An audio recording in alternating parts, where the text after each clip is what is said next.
The Grand Cathedral of Light of Zion Ministries pulsed with fervent energy. Thousands of worshippers filled the gilded hall, their voices rising in a thunderous chorus of hymns. Massive crystal chandeliers bathed the space in golden light, reflecting off the polished marble floors and the towering stained glass windows depicting saints and angels. At the heart of it all stood Prophet Joshua. Draped in flowing white robes embroidered with gold, he exuded an aura of divine authority. His golden staff, a symbol of his supposed anointing, gleamed in the light as he raised it high. When he spoke, his voice was a hypnotic force, commanding attention, pulling hearts and minds into submission. Tonight, chains will be broken, he declared, his voice rolling through the hall like thunder. The Lord has revealed to me, someone here will walk again.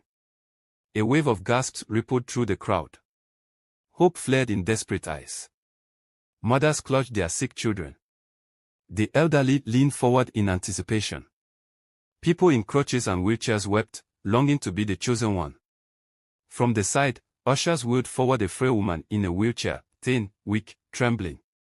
She was dressed in a modest blue gown, her hands shaking as she gazed up at the prophet. Prophet Joshua extended a steady hand, his palm hovering over her head. The cameras zoomed in. The air thickened with tension. "Rise in the name of Jesus," he commanded, his voice layered with both authority and promise. A hush fell over the congregation. The woman trembled. A flicker of doubt crossed her face. Then she staggered, her legs wobbling beneath her. A few gasps escaped the audience. She swayed but did not fall. Then she stood. Then she walked. The silence shattered into chaos. A deafening roar erupted. Tears of joy streamed down faces. People fell to their knees, hands lifted in praise.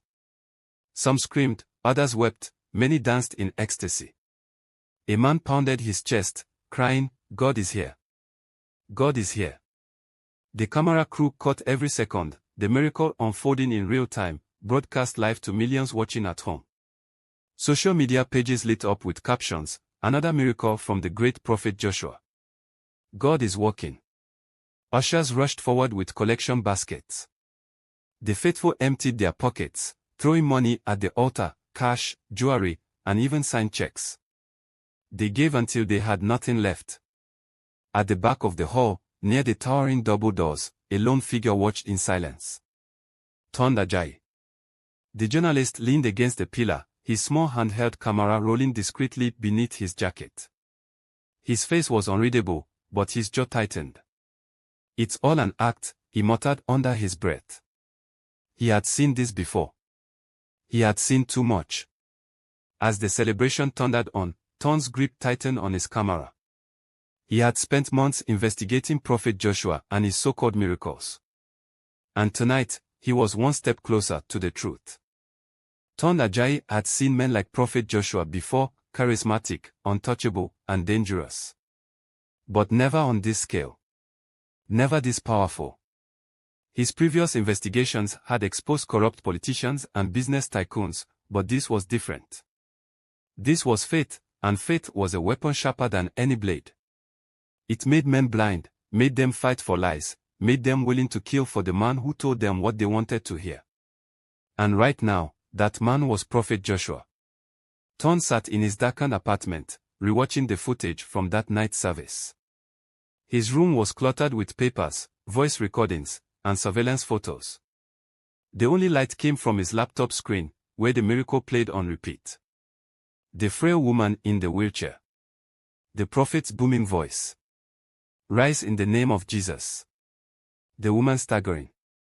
Then standing. Then walking. The congregation exploding in screams of joy. Tunde rewound it again. And again. He slowed the footage, watching every detail. He zoomed in on the woman's hands, steady grip on the wheelchair. No real muscle atrophy. She had walked before. His stomach tightened. "God is here. God is here," a voice had cried in the background. Tunde knew better. The only God here was deception. A warning in the dark. A knock on his door. 3 sharp raps. Too precise. Too deliberate. Ton's pulse spiked.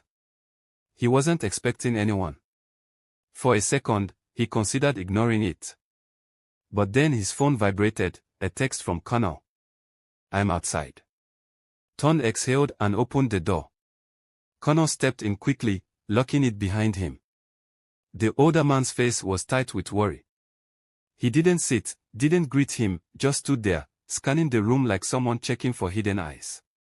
"I spoke to a contact inside the police force," Connell said finally, his voice low. "Word spreading that someone's been snooping around the prophet. Someone asking too many questions." Ton's jaw clenched. "You think they know about me?" Connell's eyes darkened. "I think you have a very small window before they do." Silence. Heavy. The weight of it settled on Ton's chest. This wasn't just a story anymore. It was war. "You still want to do this?" Connell asked. Ton stared at the frozen image on his laptop screen, the prophet, his golden staff gleaming, his lips curled in a victorious smile. He thought of the thousands of people handing over their last dime for hope that would never come. He thought of the woman who would never walk again once the cameras were off. Then he thought of something worse. What if they were right? What if exposing the prophet shattered these people so badly that they never believed in anything again? What happens when you strip a drowning man of his last illusion of land? A slow breath. He looked up at Connell. "I'm going in." Connell sighed. "Then you better not get caught."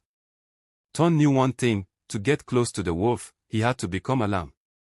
By morning, he was no longer a journalist. His sharp suits were gone, replaced by a ragged t-shirt, faded jeans, and cracked sandals. He let his beard grow unkempt. He dusted his skin with dirt. He practiced walking with a limp, a man in need of healing. He spent the day sitting outside the church gates, watching. He studied the flow of people, the whispers of the deacons, the guards who controlled access to the prophet's inner chambers. By evening, when the service began, he joined the broken. He limped inside, hunched, weary, wide-eyed like the others. When the ushers approached, he whispered his lie. "I am sick. The prophet is my only hope." And with that, Tunde Ajayi disappeared. He had crossed the threshold. And he had entered the lion's den. Ton had expected deception. What he had not expected was the weight of it. He had spent years exposing fraudsters, corrupt officials, and businessmen who preyed on the desperate. But as he sat in the inner chambers of Light of Zion Ministries, watching the manufacturing of miracles, something in his chest tightened. This wasn't just a scam. It was a performance, perfected over years. The room was dimly lit, thick with the scent of burning incense and old wood. At the center, a row of miracle candidates sat in silence. Some were actors. Others. Real sick people, desperate enough to believe. A thin man with a missing leg rocked back and forth, whispering prayers. His eyes shone with real faith. He had come expecting a miracle. Ton's hands curled into fists. Near the back, two assistants of faith rehearsed their roles. "Remember," one instructed, "don't stand too quickly. The cameras need to catch the struggle." The crippled woman nodded, adjusting the wheelchair she had arrived in. She flexed her legs, perfectly fine. "And you," the assistant turned to a younger man, "after your healing, fall to your knees. Cry. Speak in tongues.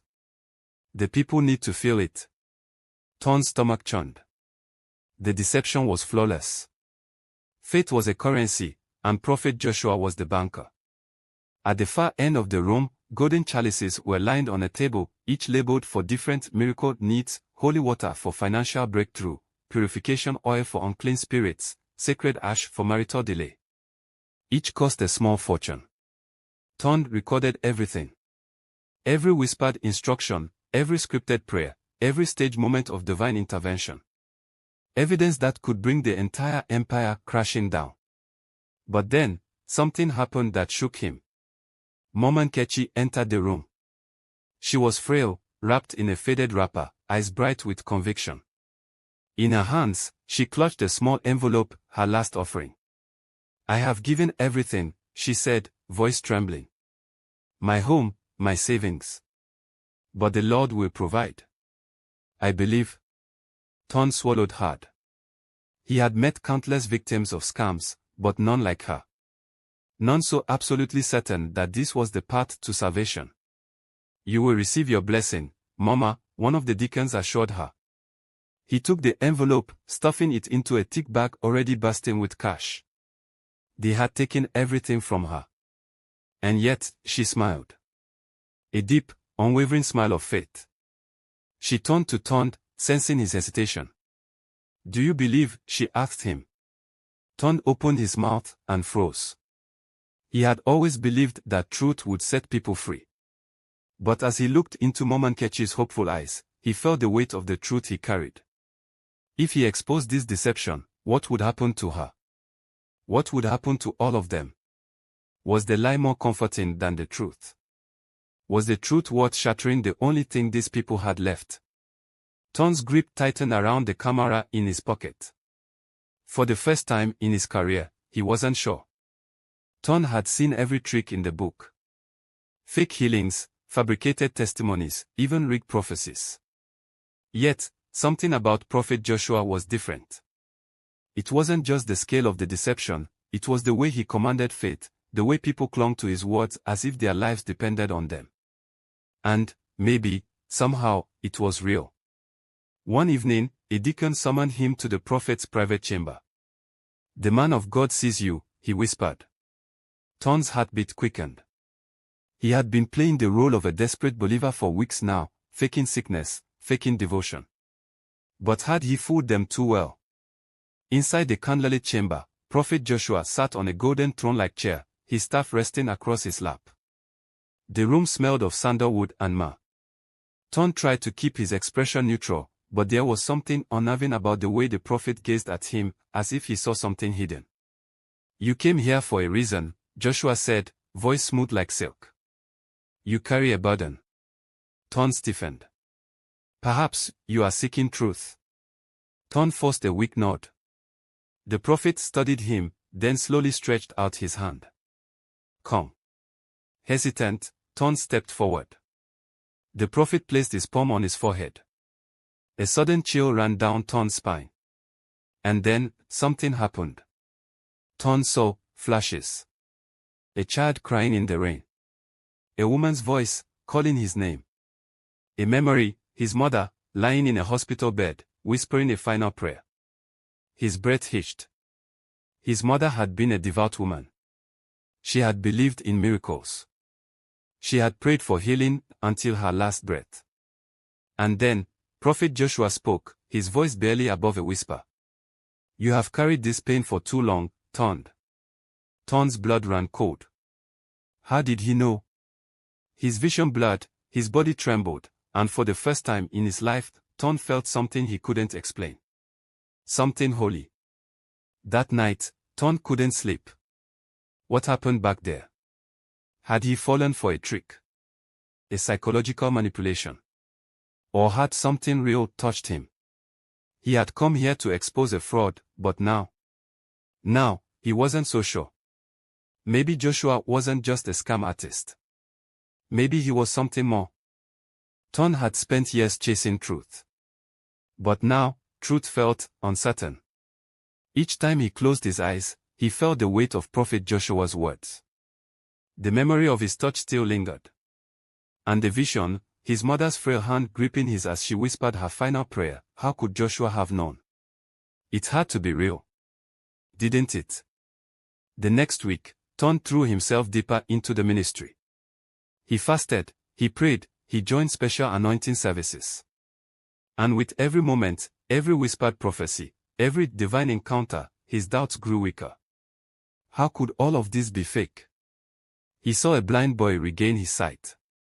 A woman with cancer break down in joyful weeping after Prophet Joshua laid hands on her. And then, something happened that broke him completely. One evening, in front of thousands of worshippers, Prophet Joshua called his name. Brother Ton, he said. Ton's stomach dropped. Come forward, my son. The entire congregation turned to him. His legs moved before he could think. As he stepped onto the pulpit, Prophet Joshua smiled. A knowing smile. "You are a man of many questions," Joshua said, his voice gentle. "You have searched for answers your whole life, haven't you?" Ton's throat went dry. "Your mother," the prophet continued, "was a woman of great faith. She prayed for you. Even in her final moments, she prayed that you would find the truth." A sharp gasp left Ton's lips. The prophet's eyes bored into him. "You have been running, my son. Running from faith. Running from your calling. But the Lord has brought you here for a reason." Ton's breath shook. A tear slipped down his cheek. For years, he had fought against faith, against blind belief, but what if he had been wrong? What if this was what his mother had prayed for? What if he was meant to be here? That night, Ton sat in his small rented room, staring at his laptop. The files were there. All the evidence. The secret recordings. The faked miracles.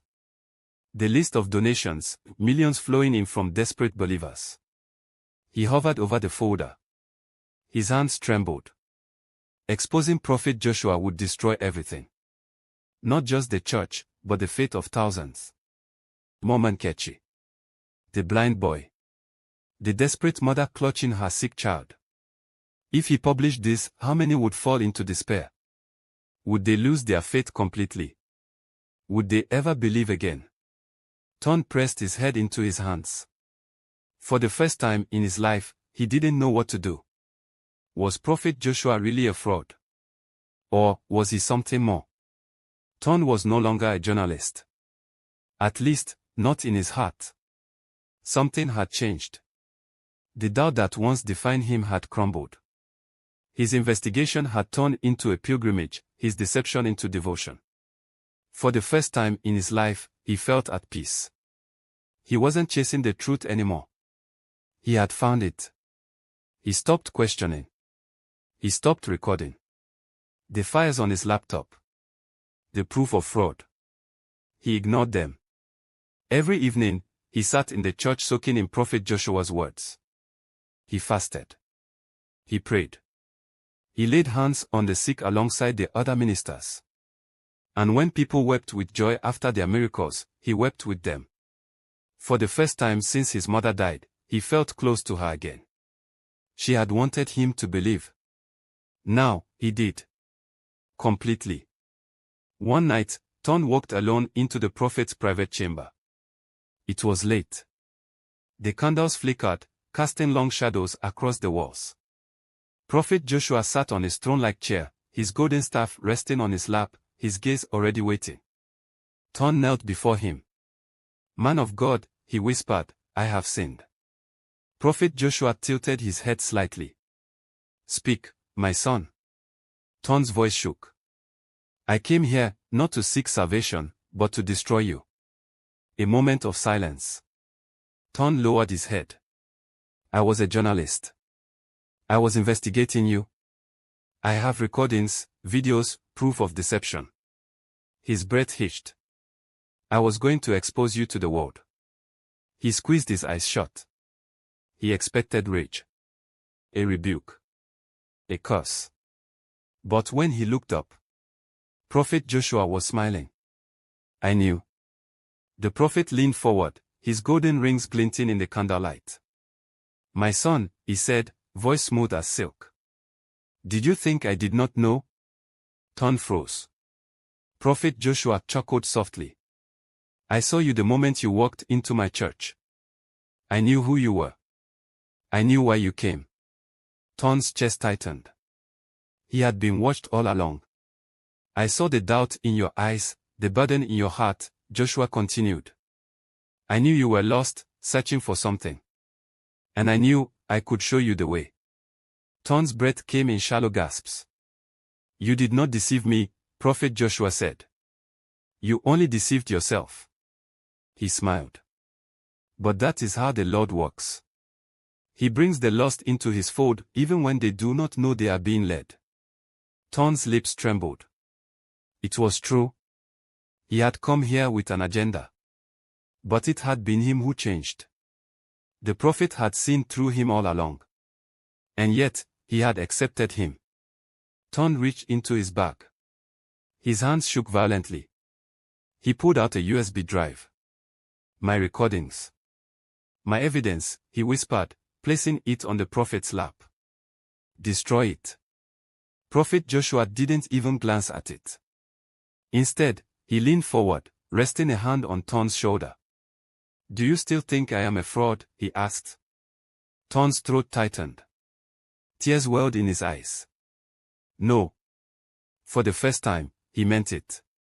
Prophet Joshua smiled. Then rise, my son. You have been reborn. Ton stood up, tears streaming down his face. He was home. Ton was no longer an outsider. He had abandoned his past, his profession, his doubts. Now, he stood at the pulpit, dressed in a crisp white suit, delivering sermons to the very people he once sought to expose. He spoke about faith, about surrender, about the power of belief. And the people listened. They worshipped. They trusted. But trust is a dangerous thing. It started with Mom Nkechi. One evening, she approached Ton outside the church, clutching a Bible to her chest. Pastor, she whispered, eyes filled with hope. The man of God said if I give everything, my son will be healed. Ton smiled, placing a comforting hand on her shoulder. Faith moves mountains, Mama. She nodded eagerly. I sold my house. I gave it all. Ton's smile froze. All, he echoed. Yes, she said, her voice trembling with conviction. He promised me a miracle. He said my son will rise again. Ton's chest tightened. He knew the promise. The rehearsed miracles. The lies. Your son. He hesitated. Mom Nkechi, is he sick? A tear slid down her cheek. He passed away last week. Ton's words stopped. He's in the mortuary, she continued, voice breaking. But the prophet said the Lord will bring him back. Just like Lazarus. If I believe. If I sow enough. The ground beneath him shifted. He felt it in his stomach. A sickness. A rot. A lie too big to ignore. That night, he couldn't sleep. Mom Nkechi had given everything for a promise Joshua would never fulfill. How many others? How many had sold their homes? How many had emptied their savings? How many had died waiting for a miracle that would never come? Ton sat at his desk, staring at himself in the mirror. For the first time in weeks, he saw himself clearly. A man dressed in deception. A man who had abandoned truth for a lie.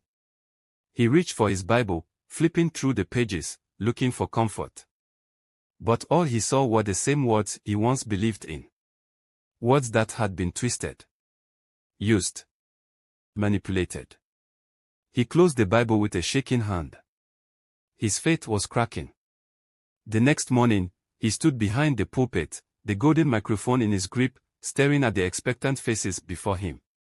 Prophet Joshua sat behind him, watching. Mom Nkechi was in the front row, clutching her Bible, waiting. Waiting for her miracle. Ton opened his mouth to speak. But the words didn't come. He looked at the cameras, at the thousands watching live. At the lies. At Prophet Joshua, who sat smiling as if he already knew. I saw you the moment you walked into my church. Ton's heart pounded. For the first time, he realized Prophet Joshua had never seen God in him. He had seen a tool. And he had used him perfectly. Ton's vision blurred. His breath came fast. This wasn't faith. This was a crime. A crime he had helped commit. His fingers tightened around the microphone. And then, in front of everyone, Ton did the one thing no one expected. He spoke. And he told the truth. Ton had made his decision. He wasn't just going to walk away. He was going to burn it all down. The night before the Sunday service, Ton met with Connell, his closest friend and fellow journalist. In the dimly lit cafe, he slid a flash drive across the table. Connor picked it up, frowning. What's this? Evidence, Ton said, his voice low. Everything I recorded. The fake miracles. The money trails. The scams. Connor studied him for a long moment. You're serious, aren't you? Ton exhaled. I lost myself, Connor. I believed him. I was ready to give up everything for him. But I see clearly now. Connor nodded. What's your plan? Ton's jaw clenched. I'm exposing him. Connor's eyes widened. On air. Are you insane? He won't let you walk away from this? I'm not walking away. Connor leaned forward. Then at least give this to the police first. Don't make the mistake of thinking you're untouchable. Ton hesitated, then nodded. I'll go to them tonight. Ton sat in the dim interrogation room, hands clasped tightly. Across from him, a skeptical detective tapped a pen against the desk. So let me get this straight, the officer said. You were part of this church. You knew about the scams. You even helped deceive people. And now you want to expose them. Ton swallowed hard. Yes. And you're willing to testify. Ton hesitated only for a moment. Then, he nodded. Yes. Whatever it takes. The detective studied him, then leaned back. This is big. If you're lying. I'm not. The detective sighed. Fine. But you better be careful. A man like Prophet Joshua. He won't let you take him down so easily. Ton exhaled. I know. The grand cathedral was packed. Thousands of worshippers filled the pews, their eyes bright with expectation. The cameras rolled, broadcasting the service live to millions. Prophet Joshua stood at the pulpit, golden staff in hand, radiating confidence. Ton stood beside him, microphone in hand, dressed in his white suit, just like before. But this time was different. This time, he wasn't here to preach. He was here to destroy everything. He lifted the microphone to his lips. Brothers and sisters, he began, his voice steady, for months, I have stood on this altar and spoken of faith. I have told you of miracles. I have told you to give, to trust, to believe. A murmur spread through the crowd. Prophet Joshua's expression remained unreadable. Ton's grip on the microphone tightened. I was wrong, he continued. Everything I told you was a lie. Gasps echoed through the hall. I have seen the truth, Ton said, his voice rising. The miracles. Fake. The testimonies. Staged. The healings. Nothing but tricks designed to take your money. The congregation erupted in shock, confusion, anger. The deacons moved toward him, but Prophet Joshua raised a hand. The room fell silent. The prophet stepped forward, his smile serene. My son, he said smoothly. You are confused. The enemy has poisoned your mind. No, Ton interrupted. You poisoned me. You made me believe. You made me part of this. He turned to the congregation. You sold your homes, emptied your savings, trusted him with everything you had. And he took it all. A screen behind them lit up. Connor had done his part. On live television, the evidence played videos of rehearsed miracles, hidden wires, fake testimonies, the truth laid bare. Chaos erupted. People screamed, wept, rushed toward the pulpit. Deacons scrambled, trying to cut the broadcast. Prophet Joshua's face twisted, not with anger, but with something darker. And then, the police stormed in. The officers pushed through the panicked crowd. Prophet Joshua, the lead officer called, stepping onto the pulpit, you're under arrest for fraud, financial crimes, and conspiracy. Joshua lifted his hands, his face still eerily calm. You cannot jail a man of God. But the evidence was undeniable. The handcuffs clicked. The empire crumbled. As they dragged him away, his eyes locked onto Ton's. And he smiled. You think you've won? Ton's stomach turned. Because in the sea of confusion and betrayal, he saw something worse. Some of them still believed Ton had destroyed Prophet Joshua. But had he truly saved anyone? He returned to Momankechi's home. She looked hollow, defeated.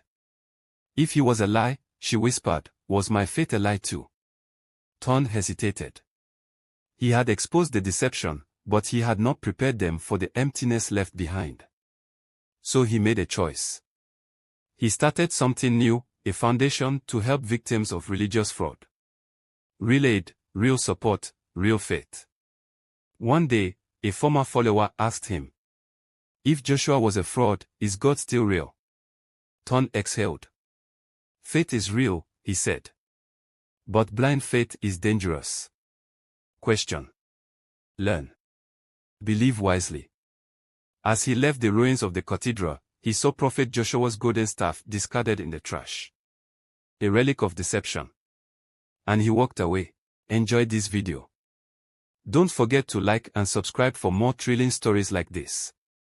Hit the notification bell so you never miss an update.